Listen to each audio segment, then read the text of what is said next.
Bos yang nggak tega untuk mencat anak buahnya adalah atasan yang aneh dan tidak bijak. Dari pengalamanku 6 tahun nge-grow bisnis bakeryku, dari yang asalnya income-nya cuma 1 juta per bulan, sekarang income-nya bisa dapat 500 juta per bulan. Ternyata nggak semua orang itu pengen kerja dengan benar dan membantu bisnis kita untuk grow lebih besar lagi. Ada beberapa orang yang pengen kerja asal, tapi pengen tetap dapat duitnya. Nah, kalau di bisnismu ada kru yang kelakuannya kayak gitu, mending kamu pecat aja. Di KDB kita punya 3 step biar mecatnya lebih enak lagi. Step yang pertama, kita harus bikin dulu standar dan acuan untuk melakukan pekerjaan dengan jelas. Sebelum kita nyalahin kerjaan orang lain, pastiin dulu kita udah punya acuan yang jelas untuk melakukan pekerjaannya. Nah, kalau di KDB, standar dan acuannya ini terdiri dari 3 hal. Yang pertama, itu cara berperilaku di perusahaan. Isinya kurang lebih apa? Isinya cara berpakaian, terus absensi, dan sebagainya yang berhubungan dengan gimana sih caranya setiap karyawan satu sama lain berhubungan dengan karyawan yang lainnya. Terus yang kedua, itu ada penjelasan detail bagaimana sih cara mereka melakukan pekerjaan mereka sesuai dengan jabatannya. Misal, katakanlah di KDB itu ada baker. Nah, di dokumen bakerku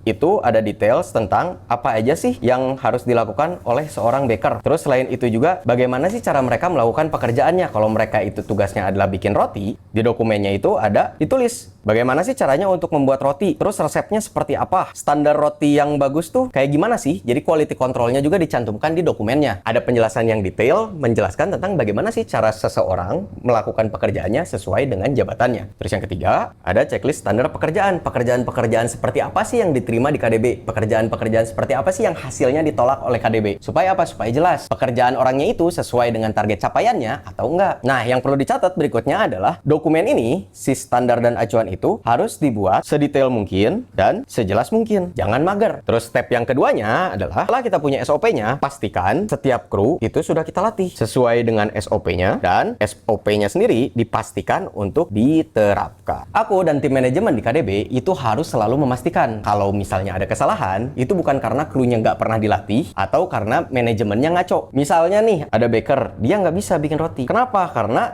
saya nggak pernah dilatih kak sama kakaknya. Nah, kalau menurutku, ketika ada kru yang tidak bisa melakukan pekerjaan karena nggak pernah dilatih, yang salah itu bukan krunya, tapi yang salah itu manajemennya. Jadi kita di KDB itu selalu memastikan gimana sih caranya kita bisa ngasih training terbaik untuk kru kita, atau kalau misalnya ternyata kru kita setelah di-train masih ngaco hasilnya, artinya apa? Kita masuk ke step yang ketiga. Kita harus sadar bahwa bisnis itu bukan panti rehabilitasi. Kalau standarnya udah jelas, trainingnya juga udah maksimal, tapi hasil kerja dari kru kita itu masih ngaco, itulah saatnya kita untuk memecat kru tersebut. Karena itu ciri kalau dia bukan cuman bermasalah di skill, tapi yang jadi masalah itu adalah karakter. Karakter dia tidak cocok dengan lingkungan yang ada di bisnis kita. Balik lagi, kita itu bisnis, bukan panti rehabilitasi untuk merubah perilaku seseorang.